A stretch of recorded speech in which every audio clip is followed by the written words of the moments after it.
What we are seeing is rampant victimization of child's right to life, both from abortion and IVF, and children's victimization of their right to their own mother and father through these cultural, legal, and technological revolutions.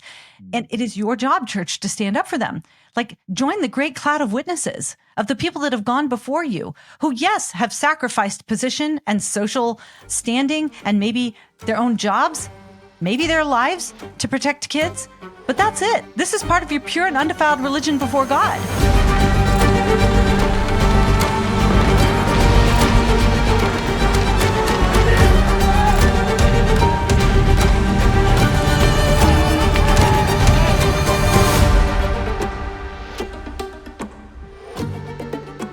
Few things have undermined civility more effectively than the sexual revolution.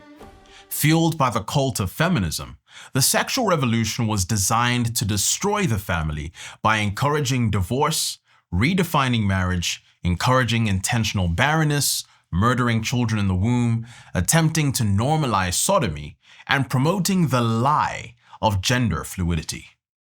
Today, we live in a wasteland of death, as the fallout of the sexual revolution continues to assault the true, the beautiful, and the good.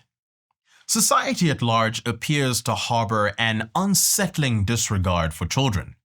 Those who have come of age in this postmodern era have been subtly conditioned to be wary of marriage and the timely embrace of parenthood.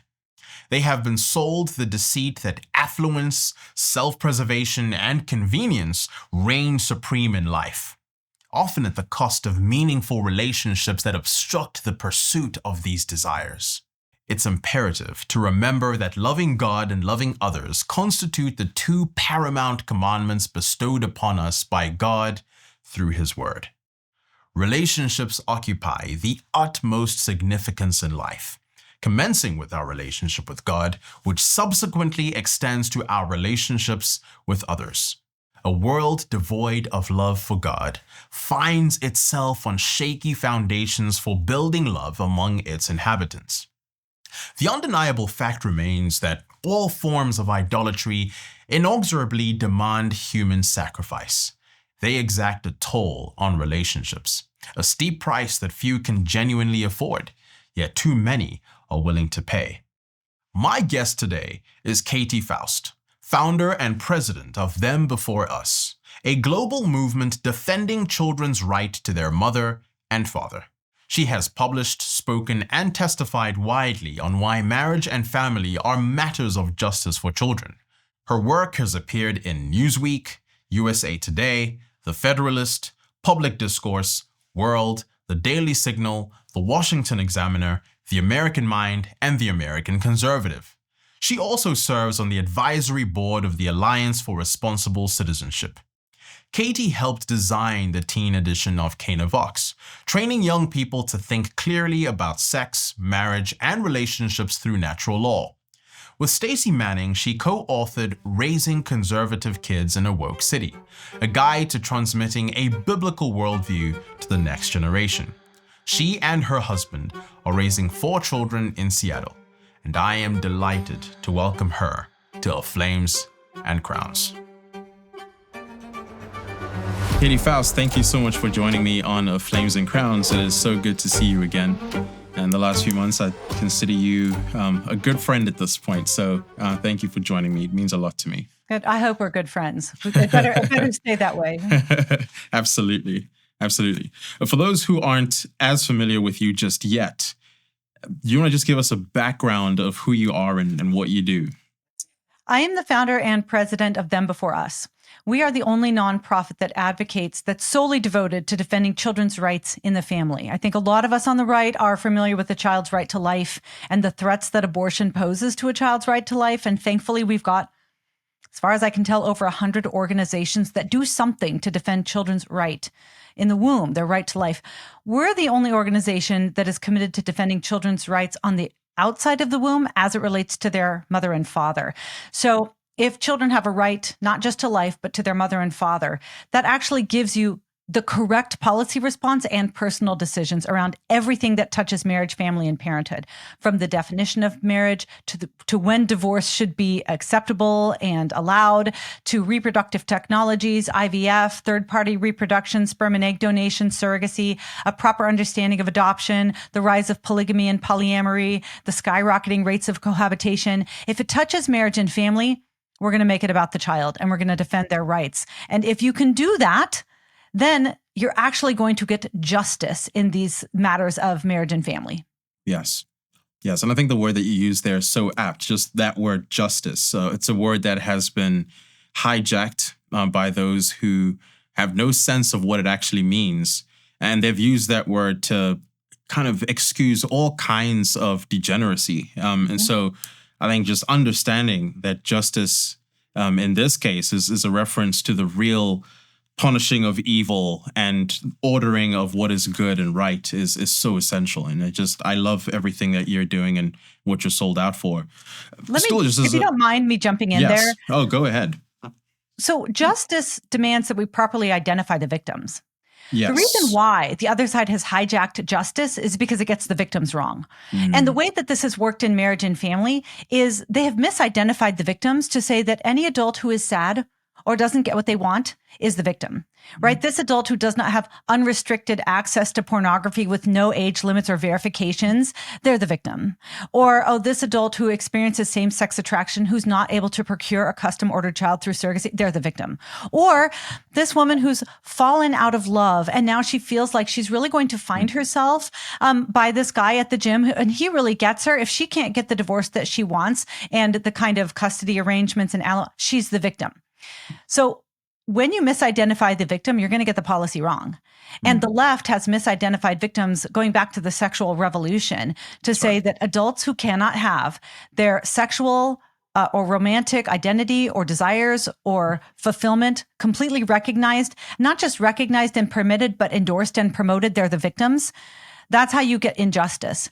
At Them Before Us, we recognize that biblically and in terms of civil law, it is the weak who are supposed to be protected by the strong. But in marriage and family, we have said it is the weak children who must sacrifice for the strong. And that's a recipe for injustice.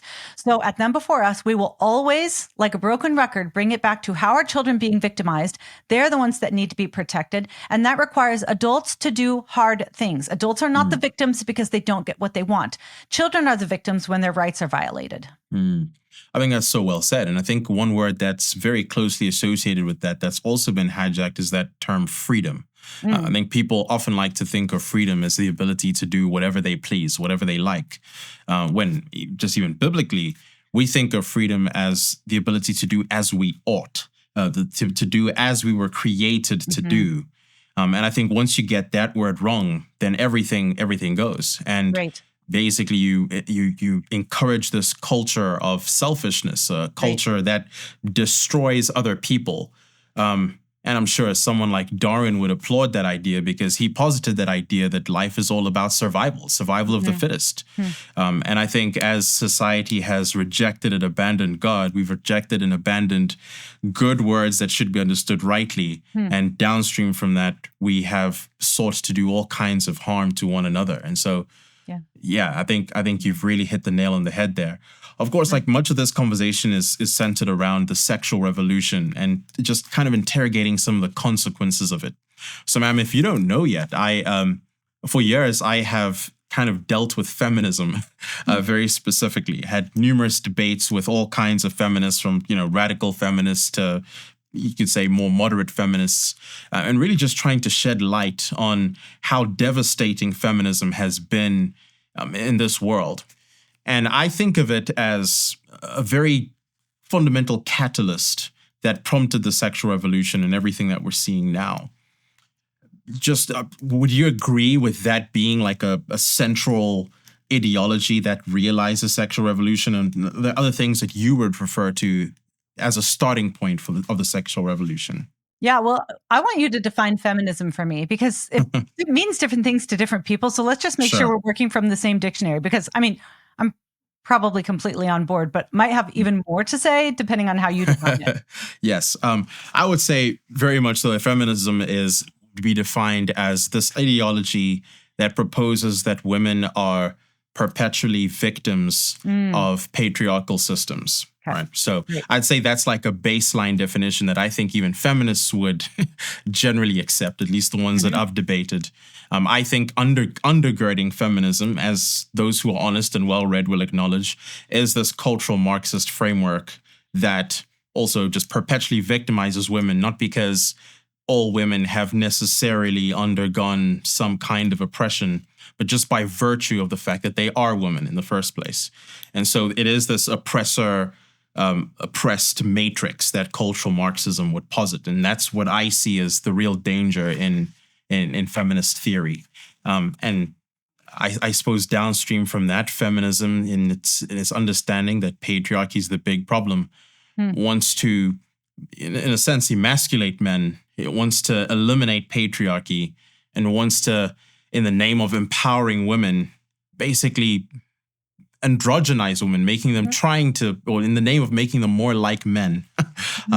And in so doing, encouraging things like abortion. If men don't have to have babies or carry them themselves, then women shouldn't have to do the same thing. And so much goes with that. So I'd say that's like my general definition of feminism and what it's done over time. Perfect. So, yeah. Wow. Better said than I could have put it. Yeah, agree. I often see feminism in, you think about the waves, and I don't know how many waves we've had, at least 4. Yeah. But the original feminists were more women that we would kind of associate with conservative women at the beginning, saying, look, men and women are different, but we're equal, so we should both have a vote. And agree or not whether or not women should have the vote. It was fundamentally we are equal in dignity, but we are different in our roles. Great. And then it moved into the second wave that said, we are equal and therefore we need to be the same, right? Women need to have the same kinds of career aspirations as men. Women need to, like you said, have the same ability to walk away from the consequences of sex that men do. Women need to have the same kind of parity in the workforce that men have. And then if men and women are virtually the same, then why can't a man become a woman, right? I mean, if there's no distinctions between men and women, then you get the third wave that is really championing and getting behind kind of the non-binary transgender movement. And so this is just a very logical, train of thought here taking place. So, I agree that obviously the oppressor-oppressed matrix comes into play here, and women as perpetual victims and men as constant, inescapable oppressors is definitely part of that framework. Yeah. I guess something else that comes to mind is just the use or like the prevalent promotion of contraception. Margaret Sanger played a very fundamental role in that. You can think of the role that Alfred Kinsey and men like John Money played. You think of Playboy and the pornographic movement that it started. And there's a few other moments in history that you can sort of pin down as all being very key moments in driving the sexual revolution. One of the things that I've heard you speak on recently, in fact, the last time I saw you, you did this incredible talk at the National Conservatism Conference on Obergefell, and how gay marriage has essentially been one of the worst things that's happened for the safety and health and well-being of children. And in so many ways, I think that we have been baptized into this world where we kind of think of homosexuality as this normative thing. There's attempts to try to make it seem like there's a biological reality to it, even though there's no evidence to that idea. But one of the things that stands out, Mammon, is this book by Marshall Kirk and Hunter Madsen called After the Ball: How America Will Overcome Its Fear and Hatred of Gays in the 90s. Now, I remember when my now late friend Vodi Borkum drew my attention to this, and he, just spoke about how this was the play that the left has used to desensitize the masses and make them basically slowly but surely accept this idea of homosexuality. Why is that such an important thing for you to deal with? Why do you think this needs to be confronted? And why should we be trying to overturn Obergefell? I just read After the Ball like 2 months ago again. And I will tell you, I don't know if at the time people were like, hey, let's make this the playbook and completely follow it. But they did follow it. Whether they read it and everybody acknowledged it consciously, you can look back at what they wrote in the 80s and say, yes, line by line. That is the shift that they took. And it's not primarily policy driven. It was propaganda driven. They call it themselves. This is a propaganda campaign. And here's why that matters. It matters because in the world of conservatism, where we believe in natural law and the natural family, we have always had the best statistics. We've always had natural realities. We've had biological reality on our side. We've had research on our side. We've had generally the 5 major religions on our side as it relates to the understanding of male and female as a permanent complementary relationship within marriage. What we have never done is messaged well. We're terrible at messaging. We're terrible at telling the stories. We don't do a good job of leveraging that emotional component, like properly humanizing the victim to advance the policy aims that we have. And I hope that that's something Them Before Us is changing, that we put the victim, properly identify the victim, who is the child, and we put them front and center. We humanize them by telling them their story. And then we do not give an inch. We do not give an inch. We do not say, I'm sorry that you are sad that you experience same-sex attraction, or you are single and you wish that you could have a baby, but you're 40 and you haven't met Mr. Right. I'm sorry that you're going through a struggling marriage. I've been there too. That's really challenging. I'm sorry that you're dealing with infertility. You are not the victim. The child is the victim. I'm going to tell their story, and I'm going to create a firewall of protection around them. And then we message on that point, right? We message hard on it by gathering the stories of children who grew up in these motherless and fatherless homes or these situations of family instability. We talk about the identity struggles that they experience, the mother hunger, the father hunger when they grow up in a single or double mother home, that they, the increased risk of abuse and neglect of having unrelated adults in their house. So that's very, very important is we don't necessarily need more research. We have good research. Right. What we need is messaging, better messaging. And, I talk about how at Them Before Us, I'm not a thought leader. I mean, I follow the thought leaders. I read the Robert Georges and the Yoram Hazonis and the Carl Trumans and the Ryan Andersons. I don't think that way. I don't talk that way. And I appreciate the policymakers, the Alliance Defending Freedoms, the various family policy associations, the family research councils, the ones that are really trying to implement good policy at the federal and state level. I'm not a policymaker. I am a translator. I will read and I will listen to everything that those two other members' kind of roles in the culture war are doing that are so critical.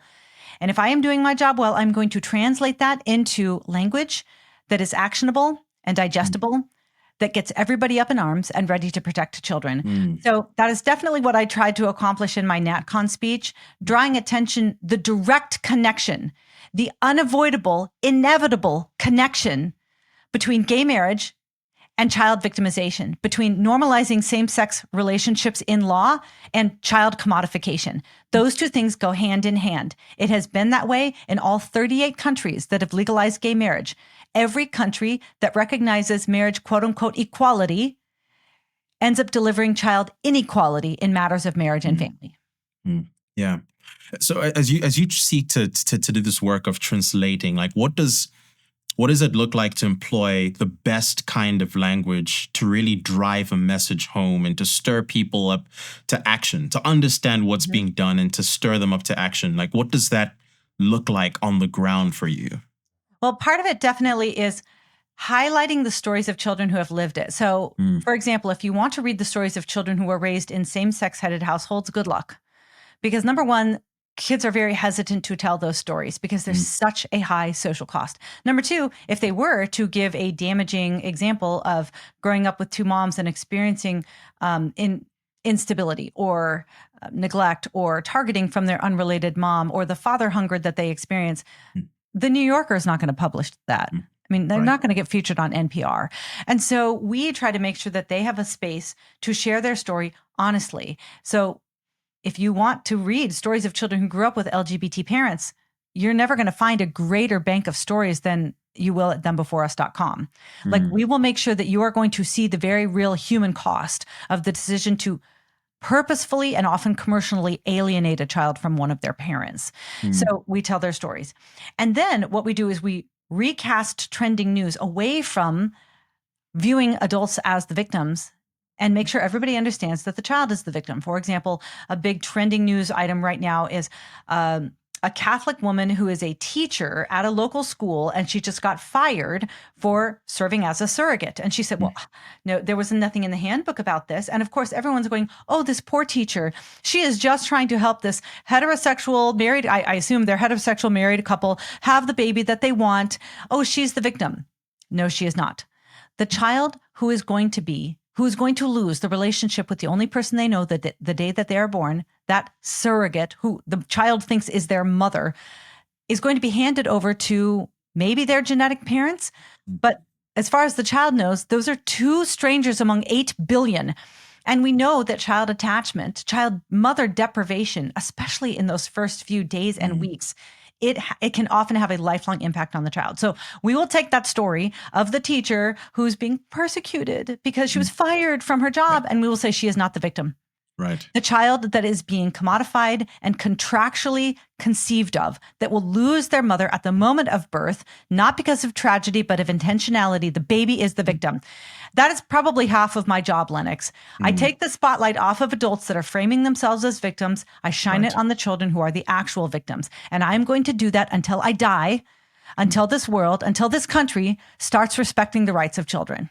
Yes, absolutely. And to the degree to which I can amplify those efforts, I absolutely will, because this is one of the most crucial things that we need to deal with. I think children really have suffered the most because of this sexual revolution. Right. Abortion statistics tell us that. Everything that you're describing about child mutilation also tells those kinds of stories. Children having to grow up in, I'd say, unstable, unhealthy environments testify to that as well. Like, this is basically what a culture of death looks like, and it needs to be confronted head on.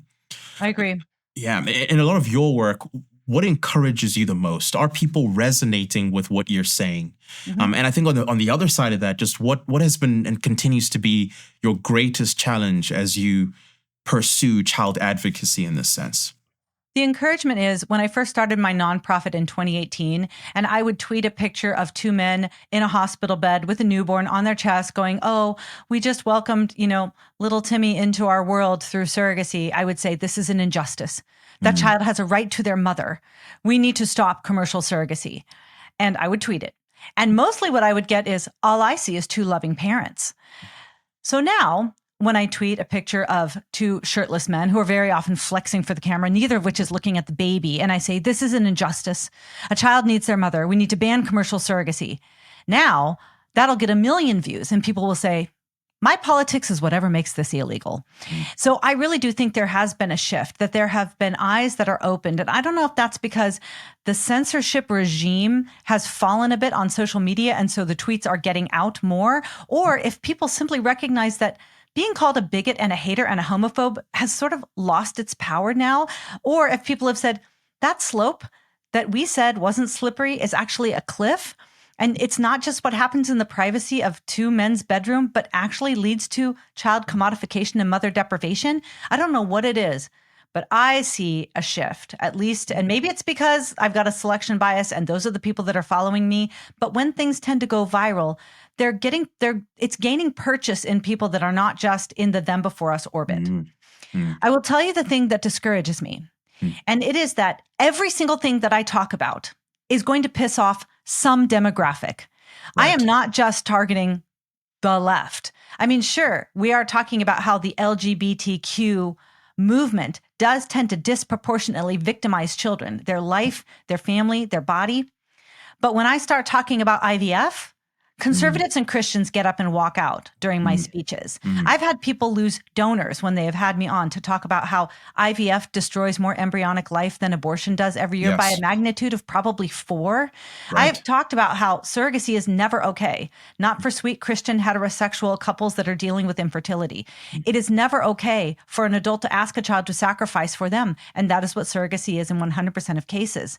So the biggest challenge with our work to defend children is it will always run up against probably one of the most powerful forces in the world, and that is adult self-interest. Right.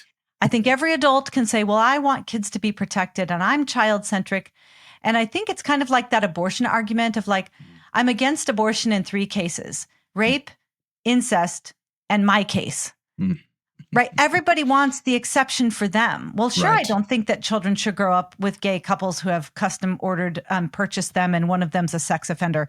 But I want to be able to have children when I'm 43 and I don't have any viable eggs. And so I need to purchase eggs from a 25-year-old co-ed at Harvard. Mm. And so my message is, I'm sorry. A child-centric worldview requires everybody, single, Yes. married, gay, straight, fertile, and infertile, to sacrifice so that children are protected. So that allows us to build a pretty incredible coalition of people across all of those demographics to get on board with child protection. But it also means that we fight a lot of people that are quote unquote on our side too. Yes. Yes. I can imagine how frustrating and disappointing and discouraging that is. And again, I think I said this earlier, but I think what you've described as adult self-interest in this sense, it really is the premise upon which a culture of death is ushered in. And it's interesting because a lot of people will overlook what's right because of what they prefer, their own preferences, even those who would agree with us on most things. But what do you think it is, though? Do you think it's the fact that they just don't have an ethical system to govern right from wrong? Or do you think that they just have never really thought about the implications of what IVF actually involves and all of that? Like, what do you boil that down to? So I just think this is very, very challenging if you do not have a new nature. Like if you have a sin nature is primarily an us before them nature, right? Us, the adults, before them, the children. If you're really going to sacrifice for the vulnerable, it's easy to sacrifice if you're going to get something out of it. It's hard to sacrifice when you get nothing out of it but pain. Right. Or sorrow or loss. And so I do think that it's very challenging for non-Christians, people that do not have a new nature, to put them before us. But even if you do not have a new nature, even if you have a sin nature, all of us have a sin nature, but even if you're not governed by the Spirit, those of us who understand that child protection is an inextricable part of the Christian life properly lived, we need to enact laws. And we need to do battle in the space of cultural ideas that say that we need to put them before us. Yes. Like we are not necessarily going to be able to swap out the nature of man. That is only the job of Christ. But we can put in laws that make child victimization much more difficult. And where do you think we are with that? Like, do you see positive signs anywhere in this country that's really making some good ground in establishing laws that actually protect children in this case? I think that we've learned a lesson on the transgender debate. It looked like that transgender train was unstoppable 5, 6, 7 years ago. And now we have over 20 states that have banned medicalized surgery for minors in the name of transgender treatment. And it shows, I really feel like Dobbs passed, Roe was overturned. That's great, but it didn't necessarily lead to the kind of victories that we really hoped that we were going to see on the matter of abortion. And so I would look at what took place on the topic of transgenderism and say, that shows us that there is hope. Now, and let me tell you why I think why we are winning on transgenderism, because we properly identified the victims. Because we said it is children who have to share locker rooms and bathrooms and changing rooms with boys. It is the girls who are having their sports opportunities stolen from them. It is the violence that so many feminists have received for saying, I don't necessarily believe that men can be women. Like when you properly identify the victims, which is women and children in the case of transgenderism, it's a lot easier to advance the right kind of policy aims. So at Them Before Us, we are just going to make it very clear that in all of these conversations, divorce, IVF, surrogacy, marriage, the adults are not the victims. The children are. Yeah. Are we seeing progress? I think that the transgender debate showed us the way. I think it will be harder in some ways with marriage and family because the adult self-interest is going to be a lot stronger. Yeah. I think that's very well said. One of the things that comes to mind here is just like a question is why children? Like why this? Why do people victimize children? And one of the answers that I have come up with is just, I think in a world where so much has been tainted, children still embody and personify a sense of innocence. And so if you can associate a vice with innocence, then you can propagate your idea that much more effectively. Like how much would you agree with that as a reason why people intentionally target children in all of this? You are so much more philosophical than I am. That's probably true. My answer is they victimize children because kids can't fight back. I mean, why is it that 20% of surplus embryos that are in frozen storage right now get donated to research? Because they can't fight back. I mean, how many people are going to donate themselves to research before they're dead? None. Right. But you can donate a kid to research. You can donate the tiniest human to research because they are indefensible. You can't fight back. And we've actually seen child victimization across almost every culture in a variety of different ways. Why do they choose children? Because children can't fight back. It's a vehicle for them to attain what it is that they want, whether it's favor with the gods, whether it's convenience, whether it is power, whether it is sexual gratification. We use children for all of these things because they cannot fight back.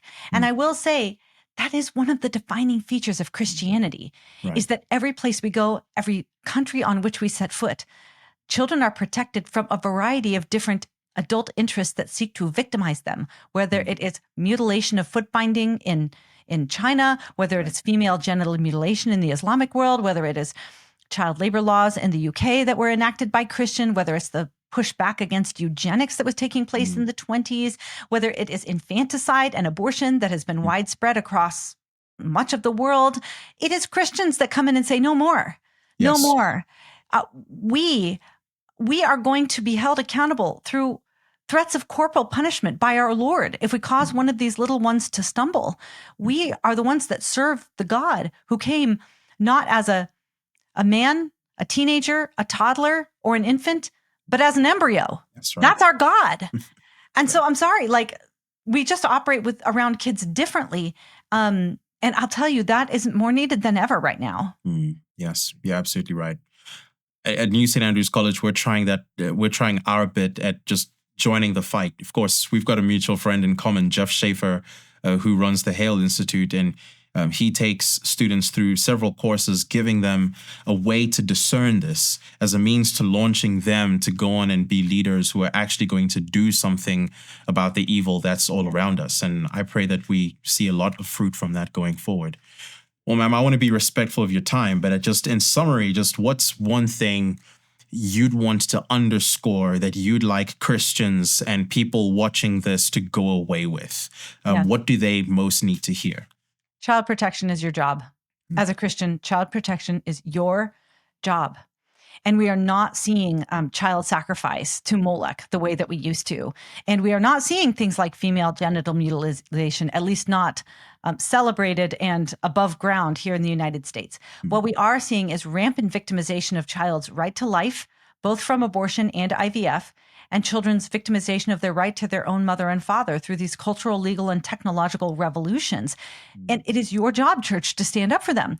Like, join the great cloud of witnesses of the people that have gone before you, who, yes, have sacrificed position and social standing and maybe their own jobs, maybe their lives to protect kids. But that's it. This is part of your pure and undefiled religion before God. And if you have questions about how to do that and why this is so urgent, like, come to Them Before Us. Subscribe to our Substack. We will tell you how. Get our first book, Them Before Us, Why We Need a Global Children's Rights Movement. And I will make you a warrior for children. I mean, maybe you're just worried because you don't know what to think or you don't know what to say. I will also help you with that. So please, step into the God-mandated role of being a defender of kids, because the fight is here and it's now, and real life kids are on the line. So beautifully said. We'll make sure we get links to Them Before Us in the description to this video, and any other links to things that you've done as well. So Katy Faust, my friend, thank you so much. It's been so good speaking with you today. Thank you for lending your wisdom and your time to this all-important conversation. I'm so grateful for you. Thanks for having me. I'm a big fan of New St. Andrews. I had just encouraged a teen in my orbit to apply. So if you've got high schoolers, you probably should check it out. Amazing. Yes, do so. Thank you, and God bless.